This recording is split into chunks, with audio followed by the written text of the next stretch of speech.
नमस्कार साथियों, Virat JRF classes में आपका स्वागत है। आज का हमारा विषय होगा काव्य दोष। इसमें हम काव्य दोष की परिभाषा, संख्या, वर्गीकरण, लक्षण एवं उदाहरण को देखेंगे। सबसे पहले हम परिभाषा को देखते हैं। वे तत्व जो रस के आस्वादन में बाधा उत्पन्न करते हैं अथवा रस का अपकर्ष करते हैं, उन्हें काव्य दोष कहते हैं। काव्य दोषों का सबसे पहले उल्लेख भरत मुनि के नाट्यशास्त्र में मिलता है। काव्य दोषों की सबसे पहले व्यवस्थित विवेचना मम्मट ने किया था।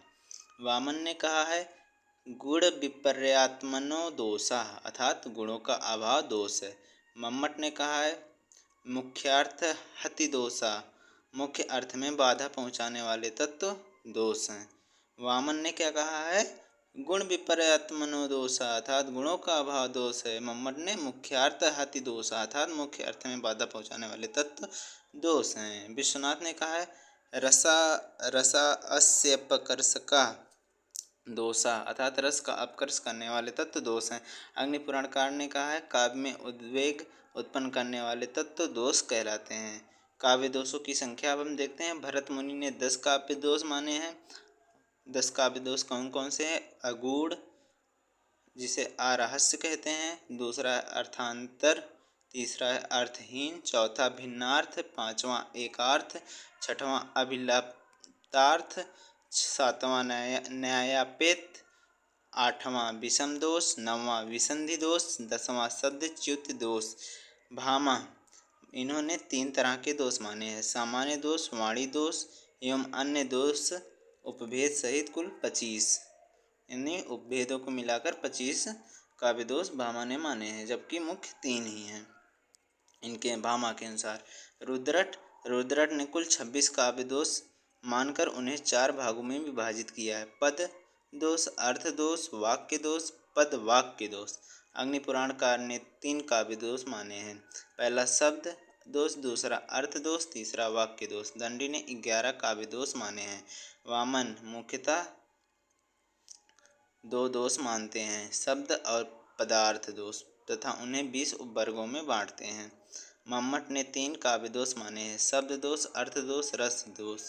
उपभेद 70 माने हैं। सोमनाथ ने 4 काव्य दोष माने हैं, शब्द दोष, अर्थ दोष, रस दोष, छंद दोष। ठीक। आनंदवर्धन ने काव्य दोषों के स्थान पर अनौचित्य शब्द का प्रयोग किया है। बाबू गुलाब राय ने काव्य दोषों को निम्नलिखित 7 वर्गों में विभाजित किया है। अपरिचलित शब्दों का प्रयोग, अशिष्ट प्रयोग, न्यूनाधिक प्रयोग, अवांछनीय प्रयोग, व्याकरण विशुद्ध, व्याकरण विरुद्ध प्रयोग, अनुचित प्रयोग, अनिश्चयात्मक प्रयोग। ठीक। फिर हम देखेंगे, रामदहीन मिश्र ने काव्य दोषों को 2 वर्गों में बांटा है, नित्य काव्य दोष, अनित्य काव्य दोष।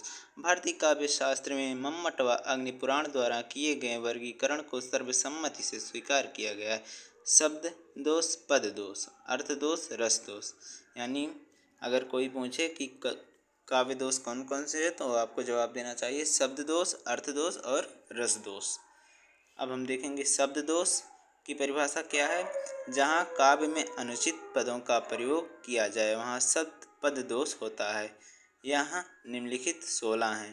पहला श्रुत कटुत, दूसरा च्युत संस्कार, तीसरा अप्रयुक्त, चौथा असमर्थक, पांचवा निहितार्थ, छठवां अनुचितात्व, सातवां अप्रतीतार्थ, नौवां क्लिष्टत्व, 10वां अश्लीलत्व, 11वां ग्रामत्व, 12वां नित्यार्थ, 13वां आक्रमत्व, 14वां दुष्कर्मत्व, 15वां न्यून पदत्व, 16वां अधिक पदत्व। ठीक। एक इसके अनुसार कौन सा शब्द दोष हो गया? ये शब्द दोष यानी पद दोष भी इसे कहा जाता है। ठीक। फिर आगे हम देखेंगे अर्थ दोष। अर्थ दोष परिभाषा, जहाँ अर्थ करने पर काव्य या रस के अपकर्ष का बोध हो, वहाँ अर्थ दोष होता है। इनकी संख्या 23 मानी जाती है।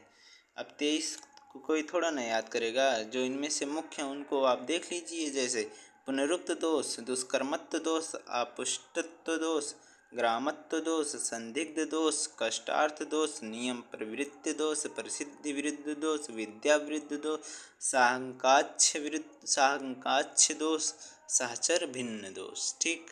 फिर रस दोष, जहाँ किसी रस में परस्पर विरोधी भाव, अनुभावों, संचारी भावों का चित्रण किया जाए अथवा रस के नाम, तत्व आदि का सीधा उल्लेख कर दिया जाए, वहाँ रस दोष होता है। अब प्रमुख काव्य दोष को हम देखेंगे, उनके लक्षण एवं उदाहरण सहित। सबसे पहले सुरित कटुत्व या कर्ण कटुत्व काव्य दोष, जहाँ कठोर वर्णों का प्रयोग कवि करता है जो सुनने में अच्छे नहीं लगते हैं अथवा कानों को खटकते हैं, वहाँ सुरित कटुत्व काव्य दोष होता है। टा वर्ग वाले शब्द, संयुक्ताक्षर, लंबे समासिक पद, महाप्राण ध्वनियों का प्रयोग आदि इसके लक्षण हैं। इसका उदाहरण क्या है? कटर कटर तंडुल चबात हरि हंसी हंसी के, अर्थात कटर कटर यहाँ पर कानों को कट लग रहा है। जैसे कोई कहता कटर कटर तंडुल चबात हंसी हंसी के, कटर कटर शब्द जो आया है वह कानों में कर्कशता उत्पन्न कर रहा है, अतः यहाँ श्रुत कटुत्व दोष है। दूसरा पंक्ति है घट्ट घट्ट घटित घनोति दुख अट्ट अट्ट, यहाँ घट्ट घट्ट और अट्ट अट्ट शब्द कानों में कटुत्ता उत्पन्न करते हैं, अतः यहाँ पर भी श्रुत कटुत्व या कर्ण कटुत्व काव्य दोष है। अब दूसरा है च्युत संस्कृत या च्युत संस्कार काव्य दोष, जहाँ व्याकरण के नियमों के विरुद्ध पदों का प्रयोग किया जाए, वहाँ च्युत संस्कृत काव्य दोष होता है। उदाहरण मरम वचन जब सीता बोला, अर्थात इसको हम किस प्रकार देख सकते हैं? मरम वचन जब सीता बोला, यहाँ बोला बोला नहीं बोली होना चाहिए, अर्थात यहाँ च्युत संस्कार काव्य दोष है। फूलों की लावण्यता देती है आनंद, यहाँ क्या है? लावण्यता ना होकर लावण्य होना चाहिए। ठीक। फिर उसके आगे हम देखेंगे ग्रामत्व काव्य दोष, अर्थात इसकी परिभाषा क्या है? जहाँ कवि अपने भाषा में गंवारू, ग्रामीण, असभ्य शब्दों का प्रयोग करे, वहाँ ग्रामत्व काव्य दोष होता है। उदाहरण मूड़ पे मुकुट धरे सोहत गोपाल है। मूड़ है ग्रामीण शब्द, एकदम देहाती शब्द, अर्थात यहाँ ग्रामत्व काव्य दोष है। दूसरा है कैसे इस द्वार से चली जाऊँ। द्वार अवधि में द्वार को दुआर कहा जाता है, ये गांव का शब्द है द्वार, अर्थात इस पंक्ति में भी ग्रामत्व काव्य दोष है। फिर हम देखेंगे अश्लीलत्व काव्य दोष, जहाँ काव्य में अश्लील लज्जाजनक शब्दों का प्रयोग किया जाए, वहाँ अश्लीलत्व काव्य दोष होता है। जैसे लगे थूक कर चाटने अभी अभी श्रीमान, थूक कर चाटना अश्लीलता की श्रेणी में आता है। दूसरा है रावण के दरबार में अंगद की पाद, इसमें जो अंगद की पाद है वो अश्लीलत्व काव्य दोष है। फिर क्लिष्टत्व काव्य दोष, अर्थात जहाँ काव्य में ऐसे शब्दों का प्रयोग किया जाए जिनका अर्थबोध करने में कठिनाई हो, वहाँ क्लिष्टत्व काव्य दोष होता है। जैसे अजा सहेली तासु रिपुता जननी भरतार, तासु सुत के मित्र को भजिए बारंबार, यहाँ किसी की वंदना हो रही है। किसकी वंदना हो रही है? अगर आपको अर्थ सही से नहीं समझ में आ रहा है तो आपको ये पंक्तियाँ समझ में नहीं आ रही हैं, आएंगी। अजा मतलब क्या होता है? बकरी। सहेली मतलब सहेली, अर्थात बकरी की सहेली। तासु तासु तासु मतलब बकरी की सहेली। तासु कौन? तासु मतलब भेड़। रिपु मतलब शत्रु। भेड़ का शत्रु कौन है? भरूट एक प्रकार का कांटा होता है। ता जननी भरतार, अर्थात उस कांटे की जननी कौन है? धरती का भरतार, यानी धरती का भरतार कौन है? इंद्र।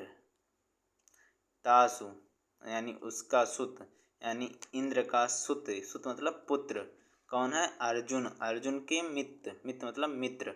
अर्जुन के मित्र कौन है? श्री कृष्ण। को भजिए बारंबार, को बारंबार भजिए। देखिए, अगर इस प्रकार अर्थ आप नहीं खोल पाएंगे तो यहाँ आसानी से नहीं खोल पाएंगे।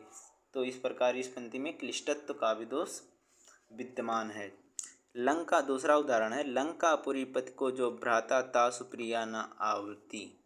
आवली नहीं, यहाँ आवती होना चाहिए। ठीक, यहाँ लंकापुरी पति, लंकापुरी का पति कौन है? रावण। का भ्राता को उसका भाई कौन है? कौन है उसका भाई? रावण का भाई कुंभकर्ण। तासु प्रिया, उसकी प्रिया, उसको सबसे ज़्यादा प्रिय क्या थी? नींद। ना आवली, नींद नहीं आ रही है। देखिए इस प्रकार के पदों में भी क्लिष्टत्व काव्य दोष है, अर्थात अर्थ को बहुत तोड़ा मरोड़ा गया है। न्यून पदत्व काव्य दोष, जहाँ वाक्य में किसी शब्द पद की कमी रह जाए वहाँ न्यून पदत्व काव्य दोष होता है। ठीक, उदाहरण, राजन तुम्हारे खड्ड से यश पुष्प विकसित हुआ। यहाँ खड्ड लता होना चाहिए। राजन तुम्हारे खड्ड लता से यश पुष्प विकसित हुआ। यहाँ न्यून पदत्व दोष इसलिए। यहाँ है दूसरी पंक्ति है, कृपा दृष्टि हो जाए यदि बन जाए सब काम। कुछ कमी लग रही है ना इन पंक्तियों में, जैसे रहेगा आपकी कृपा दृष्टि हो जाए यदि बन जाए सब काम। ठीक, फिर देखेंगे अधिक पदत्व काव्य दोष। इसमें रहेगा जहाँ काव्य में आवश्यकता से अधिक पदों का प्रयोग किया जाए वहाँ अधिक पदत्व काव्य दोष होता है। जैसे पुष्प पराग में रंगकर भ्रमर गुजरता है। पुष्प पराग दोनों एक ही बात है, चाहे पुष्प कहो चाहे पराग कहो। यहाँ अधिक पद आए अर्थात इसमें अधिक पदत्व काव्य दोष है। दूसरा उदाहरण है, वह विंध्याचल पर्वत पर गया। अरे जी, विंध्याचल तो पर्वत है ही, अर्थात इसमें भी अधिक पदत्व काव्य दोष है। पर्वत शब्द यहाँ नहीं होना चाहिए। फिर हम देखेंगे आक्रमत्व काव्य दोष।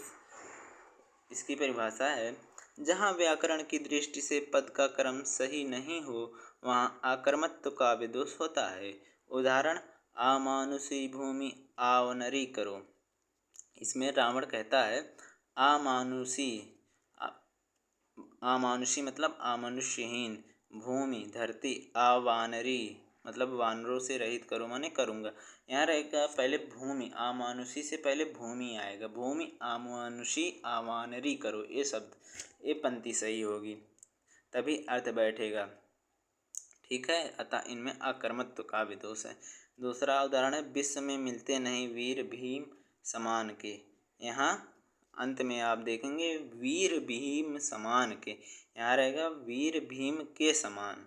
विश्व में मिलते नहीं वीर भीम के समान। ठीक, इसमें भी आकर्मत्व का भी दोष है। फिर हम देखेंगे दुष्कर्मत्व का भी दोष, जहाँ शास्त्र अथवा लोक मान्यता के अनुसार पदों का क्रम नहीं हो वहाँ दुष्कर्मत्व का भी दोष होता है। जैसे नृप मोको है दीजिए अथवा मत गजेंद्र। अरे जी, आप देख रहे हैं अगर आप किसी से हाथी घोड़े मांगने जाएंगे तो आप पहले क्या मांगेंगे, हाथी या घोड़े? तो आप पहले हाथी मांगेंगे ना। अगर हाथी देने लायक राजा नहीं रहेगा तब घोड़े मांगेंगे, जबकि यहाँ पर पहले घोड़ा मांग लिया गया है। घोड़ा अगर राजा ने जो घोड़ा नहीं दे सकता वो हाथी कहाँ से देगा, अर्थात दुष्कर्मत्व का भी दोष इसमें है। दूसरी पंक्ति है, रुपए दे दो 100 नहीं 1000 दे दो। अच्छा, मान लीजिए अगर आप किसी से रुपए मांगने जाते हैं, ठीक, और आपको वह 100 रुपये नहीं दे पा रहा है तो 1000 रुपये कैसे दे देगा? बताइए। तो इस प्रकार इस पंक्ति में भी दुष्कर्मत्व काव्य दोष है। फिर हम देखेंगे पुनरुक्त काव्य दोष। इसकी परिभाषा है, जहाँ काव्य की पुनरुक्ति हो अर्थात एक ही बात को दो अलग अलग शब्दों के माध्यम से कहा जाए वहाँ पुनरुक्त काव्य दोष होता है। उदाहरण, दृश्य बड़ा था सुंदर मंजू मनोहर। यहाँ पर पुनरुक्त बहुत बार आया है। सुंदर मंजू मनोहर ये शब्द एक ही हैं, चाहे सुंदर कहो चाहे मंजू कहो चाहे मनोहर कहो, दो अलग अलग शब्दों के माध्यम से कहा जाए एक ही बात को तो वही पुनरुक्त काव्य दोष है। अतः इन पंक्तियों में सुंदर मंजू मनोहर आदि में पुनरुक्त काव्य दोष है। सबसे अंतिम में हम देखेंगे रस दोष। इसकी परिभाषा है, जहाँ रस के नाम विभाव अनुभाव संचारी भाव का सीधा उल्लेख हो अथवा एक रस में परस्पर विरोधी रस के रसाभाव आदि का वर्णन हो, वहाँ रस दोष होता है। उदाहरण: प्रभु प्रलाप सुनि कान विकल भय, बानर निकर आई गयो हनुमान जिम करुणा महावीर रस। ये सुंदर कांड की पंक्तियाँ हैं। प्रभु प्रलाप सुनी, प्रभु का दुख सुनकर, विकल भय बानर निकर, सभी बानर विकलता से निकर गए हैं, यानी निकल आए हैं।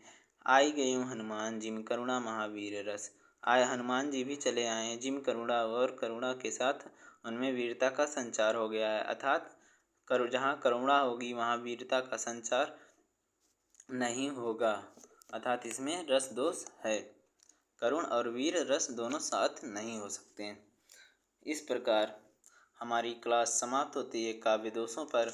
उम्मीद है कि लेक्चर आपको पसंद आया होगा और मुझे विश्वास है आने वाले परीक्षाओं के लिए यह लेक्चर काफ़ी महत्वपूर्ण होगा। इसी के साथ जय हिंद।